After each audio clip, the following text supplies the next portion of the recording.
كان لكم في رسول الله أسوة حسنة وقال النبي صلى الله عليه وسلم من تشبه بقوم فهو منهم أو كما قال عليه الصلاة والتسليم صدق الله العظيم وصدق رسوله النبي الكريم. محترم دوستوں عزیزوں، اللہ رب العزت نے جو دین مجھے اور آپ کو عطا فرمایا ہے وہ کامل دین ہے، مکمل دین، دا کمپلیٹ ریلیجن۔ یہ ایسا کامل دین ہے کہ اس دین کے ماننے والوں کے لیے رب کائنات نے کوئی زندگی کے شعبے میں کوئی طریقہ ایسا باقی نہیں رکھا جس کو اس دین کے فالو کرنے والے کسی اور کے محتاج ہوں۔ گویا کہ زندگی کے ہر شعبے میں اس دین کے ماننے والوں کے لیے صاف صاف رہبری موجود ہے۔ چنانچہ حضرت سلمان فارسی رضی اللہ تعالیٰ عنہ کو ایک یہودی نے جو اعتراض کے طور پر سوال کیا تھا کہ آپ کا تو کوئی مذہب ہے، کوئی دین ہے، کوئی دھرم ہے کہ آپ کے مذہب میں تو استنجا کرنے کا طریقہ بتایا جاتا ہے، یہ سکھایا جاتا ہے کہ کیسے پیشاب پاخانہ کیا جائے، یہ تو کوئی بتانے کی چیز ہے۔ اس وقت حضرت سلمان فارسی رضی اللہ تعالیٰ عنہ نے بہترین جواب دیا، ارشاد فرمایا یہی تو اس مذہب کے، اس دین کے کامل ہونے کی علامت ہے کہ اس دین کے ماننے والوں کو اس کام میں بھی کسی اور کا محتاج نہیں رکھا، اپنے نبی کے ذریعے یہ طریقہ بھی بتا دیا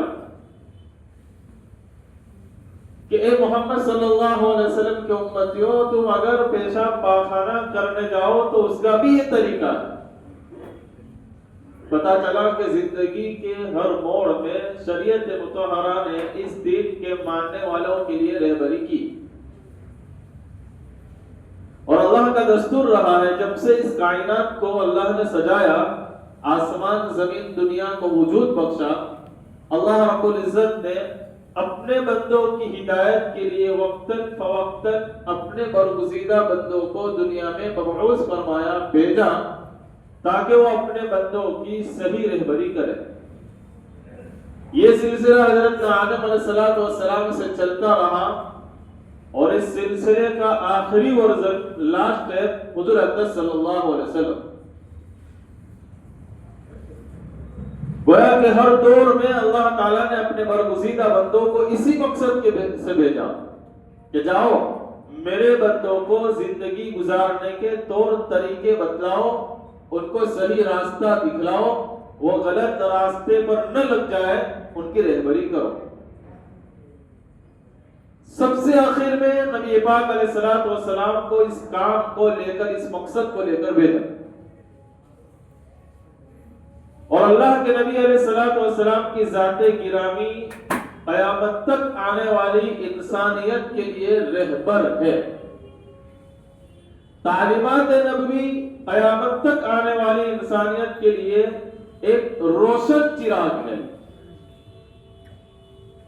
چنانچہ اللہ نے اپنے کلام میں ارشاد فرما دیا لَقَدْ كَانَ لَكُمْ فِي رَسُولِ اللَّهِ أُسْوَةٌ حَسَنَةٌ کہ تمہارے لیے میرے نبی کی ذات گرامی، میرے نبی کی زندگی ایک بہترین نمونہ ہے، آئیڈیل ہے۔ ہم اپنے نبی کے طور طریقے کو آئیڈیل بنا ہوئے زندگی کے ہر شعبے میں۔ ہمیں اس بات پر فخر ہونا چاہیے کہ ہم ایسے مذہب کے پیروکار ہیں، ایسے مذہب کو ماننے والے ہیں، ایسے دھرم کو اپنائے ہوئے ہیں جس دھرم میں ساری باتیں موجود ہیں، کسی کے محتاج ہمیں نہیں چھوڑا۔ اور یہ اتنا کمپلیٹ ریلیجن ہے، اتنا کامل دین ہے کہ اللہ رب العزت نے اب اس دین میں کسی اور کی ملاوٹ کو ذرہ برابر پسند نہیں فرمایا، ذرہ برابر پسند۔ اگلے انبیاء کو اللہ نے بھیجا خاص قوم اور برادری اور خاندان کے لیے، خاص وقت کے لیے۔ حضرت موسیٰ علیہ السلام آئے، حضرت عیسیٰ علیہ السلام آئے، حضرت شعیب آئے، ہر نبی آئے، لیکن ان کے لیے لمیٹڈ پیریڈ تھا اور ان کی پاپولیشن لمیٹڈ تھی کہ اتنے لوگوں پر آپ کام کرنا ہے، اور آپ کے کام کرنے کا وقت کا دائرہ بھی ہے، زمینی حدود بھی طے کر دی، وقت کی لمیٹیشن بھی کر دی۔ اس نبی کے دنیا سے رخصت ہونے کے بعد دوسرے نبی آتے، اگلے نبی کی شریعت منسوخ ہو جاتی، ہماری زبان میں ڈیلیٹ ہو جاتی، نئے نبی کا طریقہ رائج ہوتا۔ سب سے لاسٹ میں ہمارا نبی اکرم صلی اللہ علیہ وسلم تشریف لائے، اگلے تمام نبیوں کی شریعت اب منسوخ۔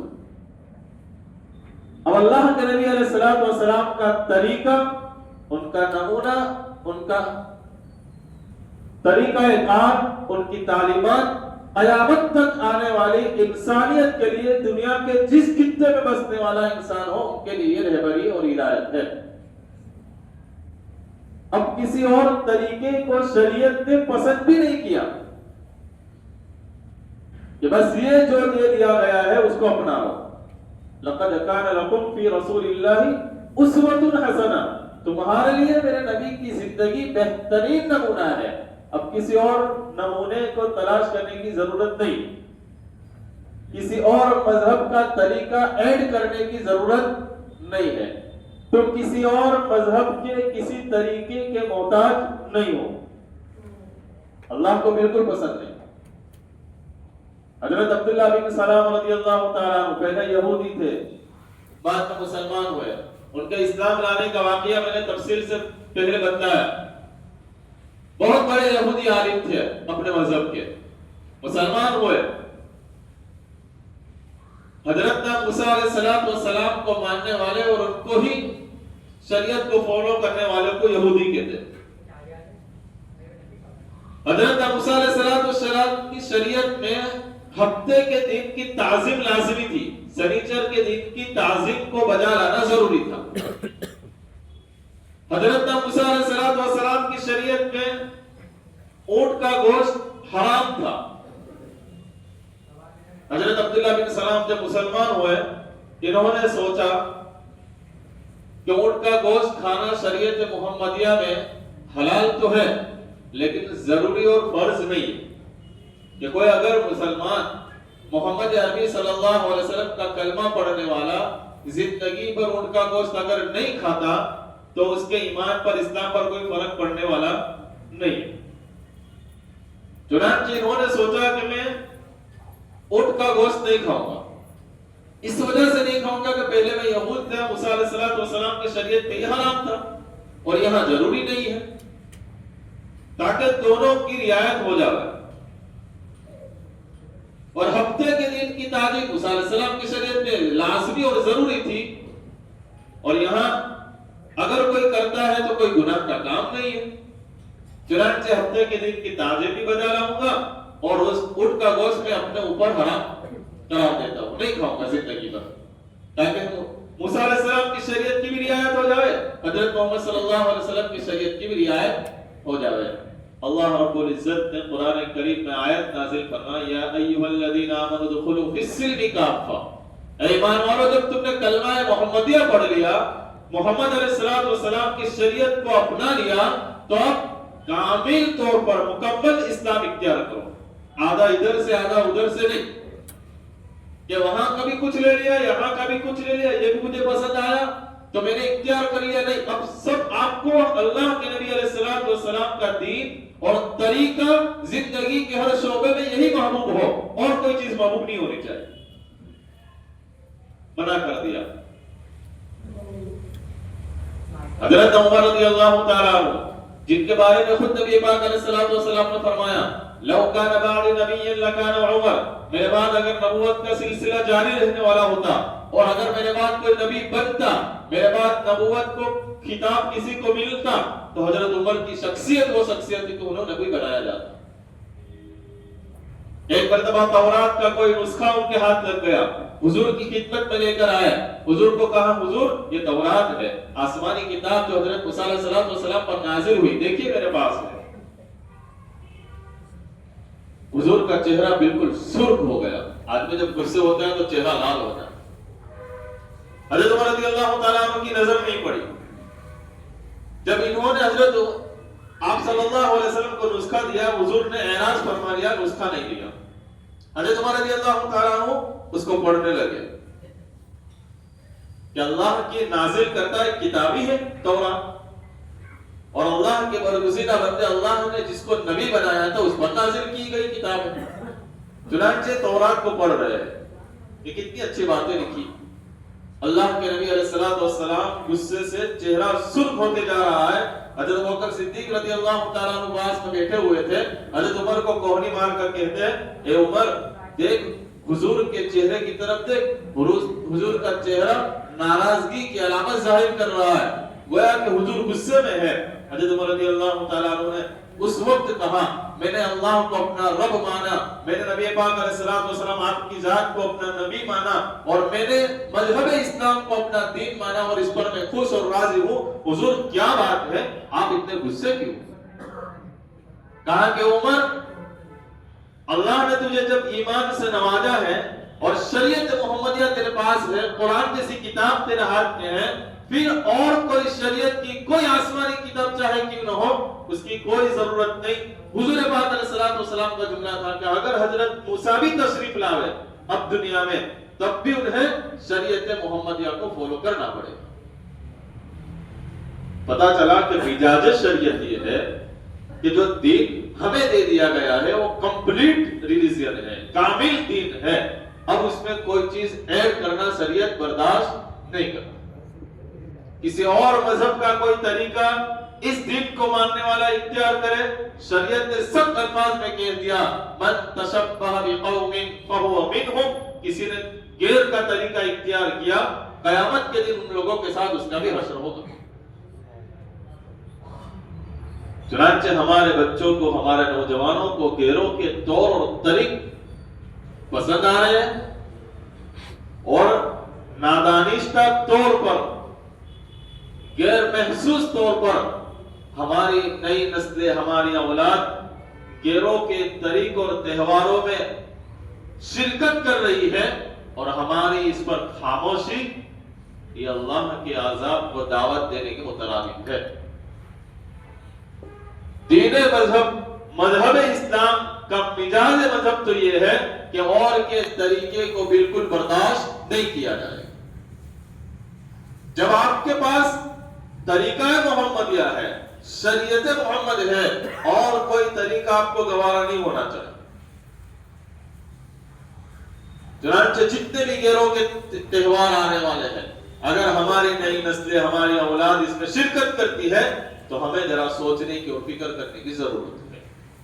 یہ شریعت کے مزاج کے خلاف ہے، اور حضور کا فرمان ہے کہ جس نے کسی غیر کے طریقے کو اختیار کیا اور اس کی نقالی کی، اس کی نقل اتاری، ان جیسا کام کر لیا، قیامت کے دن ان کے ساتھ ہی ان کا حشر ہوگا۔ ہمیں تو مذہب اسلام نے سال میں جو تہوار دیے، اس کے علاوہ مسلمانوں کا اور کوئی تہوار ہے ہی نہیں، اور مزاج شریعت اللہ کی دستور کے مطابق، نبی پاک علیہ السلام کی تعلیمات کے مطابق، یہ اللہ کے عذاب کو دعوت دینے کے مطابق ہے۔ ایک بات یاد رہے، آخری دور ایسا دور ابھی چل رہا ہے کہ ہر طرف سے ایمان والوں کے ایمان کے کھوکھلے کرنے کی سازشیں اور پلاننگ ہو رہی ہے، اور باطل اپنے عروج پر ہے، اور حضور اقدس صلی اللہ علیہ وسلم کی 1450 سال پہلے کی پیشین گوئی کی علامت۔ حضور نے ارشاد فرمایا تھا آخری دور میں ایمان والے کو ایمان کا بچانا اس سے زیادہ مشکل کہ ہاتھ میں انگارہ لے کر چلنے سے زیادہ مشکل۔ ایسے دور میں ہم اپنے ایمان کی، اپنے بچوں کی ایمان کی حفاظت کے اسباب اختیار کریں۔ یہ اتران وغیرہ کے جو تہوار ہے اس میں شرکت، فرمایا کہ غیر کے ساتھ مشابہت ہے۔ اور اس کا انجام بڑا خطرناک ہے، وقت نہیں، موقع نہیں، بڑا خطرناک ہے۔ اس کو معمولی نہ سمجھے کہ جس کو غیر کا طریقہ پسند آ گیا، فرمایا کہ اس کے ایمان کی خیر بناوے، ایمان کا مسئلہ ہے۔ چنانچہ ہم اپنے بچوں کی تربیت کرے، اس کے ایمان کی حفاظت کے اسباب اختیار کرے۔ بہت سے ہمارے مسلمانوں کے محلوں کے اندر یہ دیکھا گیا کہ تہوار کے اوپر پورا گھرانہ آغازی پر مرد اور عورتوں کے ساتھ۔ یہ اسلامی تعلیم ہے، یہ اسلامی معاشرہ ہے۔ گویا کہ ہم اللہ کے قریب جا کر، آسمان کے قریب جا کر اللہ کو کہہ رہے کہ ہم تیری نافرمانی کھلم کھلی کر رہے، تیرے آسمان کے نیچے، تیرے چھت کے نیچے ہمیں عذاب دے۔ یہ اللہ کے عذاب کو دعوت دینے کے مترادف ہے دوستو۔ چنانچہ اس سے بچا جائے، اپنے بچوں کو بچائے۔ اس کے بہت سارے اسباب اور بھی ہے۔ ہم اپنے بچوں کو لے کر گھومنے نکل جائیں، اس کو آپشن دے دے بچے۔ ماحول اگر پورا ایسا ہے تو اپنے اس جگہ چھوڑ کر کے بچوں کو پکنک پر لے جائے، گھومنے لے جائے۔ لیکن قطعاً ایسے چیزوں کے اندر جو غیروں کے تہوار سمجھے جاتے ہیں، خاص طور پر ان کی شناخت اور پہچان سمجھی جاتی ہے، ان کے اندر شرکت سے اپنے آپ کو بچائے، اپنے بچوں کی اس میں حفاظت کرے۔ اسی میں ہماری ایمان کی حفاظت ہے۔